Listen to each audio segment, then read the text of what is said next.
And good morning to all of you. Good morning, Assistant Chair and the colleague on the dais.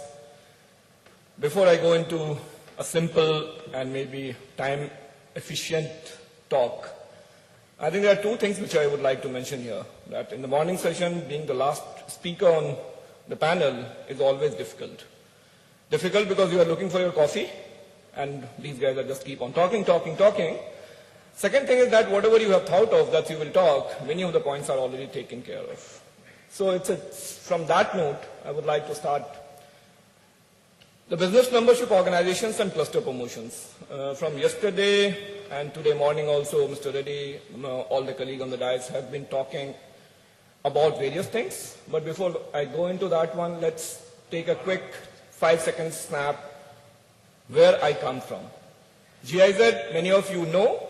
Many of you may not be aware of the organizations with which I work for. It's a German government organization working all across the globe, implementing projects on behalf of government of Germany, but also on behalf of other organizations, EU, local governments. In India, we work for state government of Karnataka, Gujarat, and other stuff. And with reference to SME, we have been actively engaged in India in SME promotion field with the Ministry of MSME as one partner, but also with Small Industries Development Bank of India. So that's a brief introduction of the programs, and I specifically is responsible for the SME promotion programs of GIZ in India. Now, we are talking about cluster yesterday, and some of the points which would have been kept on coming would be all these familiar words. Right? All of this basically with reference to competitiveness. But the point which briefly I would like to touch upon that in today's global world, it's one more word that we need to take into account or that we always look is about systemic competitiveness. When we look into the global factors, you always talk about country competitiveness. In a country, we talk about state competitiveness, further down city competitiveness and all those.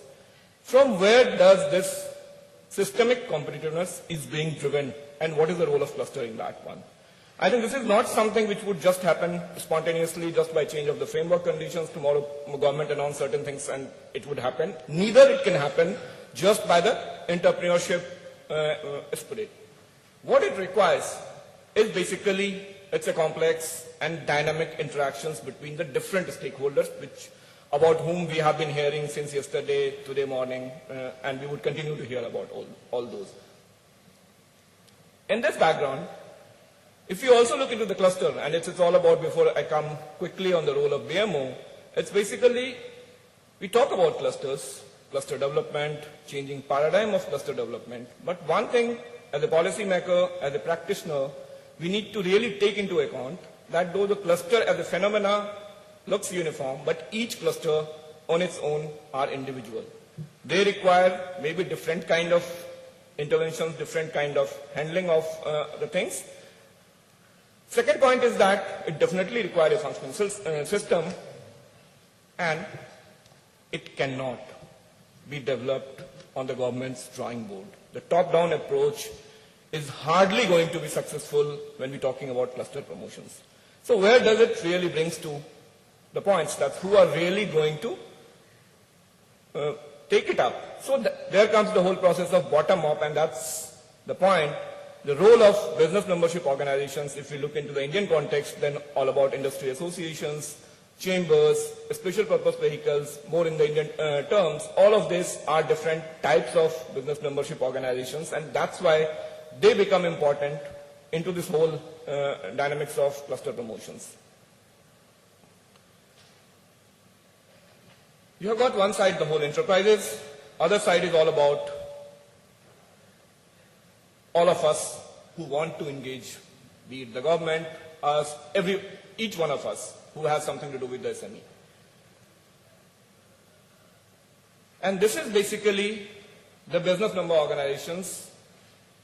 They have been there because they provide us that kind of a network to reach out, to create that kind of, and when we're talking about cluster promotions or the competitiveness being things that can be driven better by bottom-up processes, then they have that important role.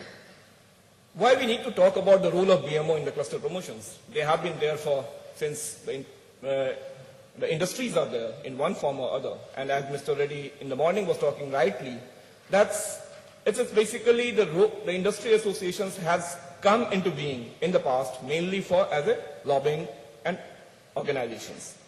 But there are many things which have changed in India, and I'll just keep up my point at the moment with reference to India. That's in the last 10, 15, 20 years, the government's role, how they look at the industry. Rather than being just as a kind of regulator, they are looking to partner with the industry. Some of the examples we saw in the morning. They want to be a facilitator and looking at increased role from the industry sides to be a real partner into the SME development process. With this background, I think from a lobbying kind of things, the role of the business member organizations in cluster development, basically I would quickly put it up, lobbying, because that's the rationale for which they came into being, but it has to be done effective advocacy. So rather than plain simple lobbying point of view, I would term it as something effective advocacy, data-based advocacy, trying to find out what is the need of the members, how it can be properly communicated to the policymakers so that the right kind of policy schemes, support programs are designed. So from a lobbying to a effective data-based advocacy. Second point would be service delivery. Service delivery, it's not that a BMO has to deliver all the services, but to create all those platform, networks, the collaborations things, to facilitate the different players access, outreach to the enterprises. And third, in India, the money is enough in the system. What we need is basically BMOs or someone who can aggregate the things, can tap those resources for the benefit of the industries. The question that's really we need to think, it's all fine that these are the major roles of the BMOs when we're talking about the cluster promotions in future, but what it really requires for a BMO.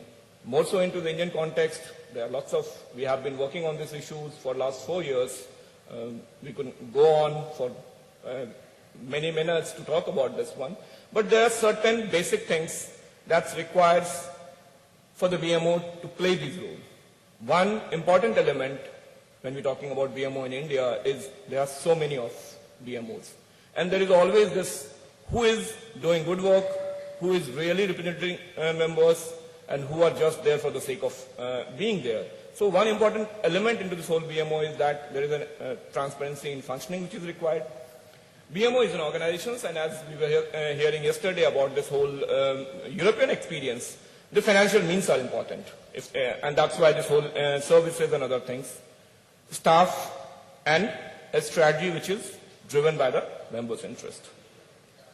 I think that's all quickly.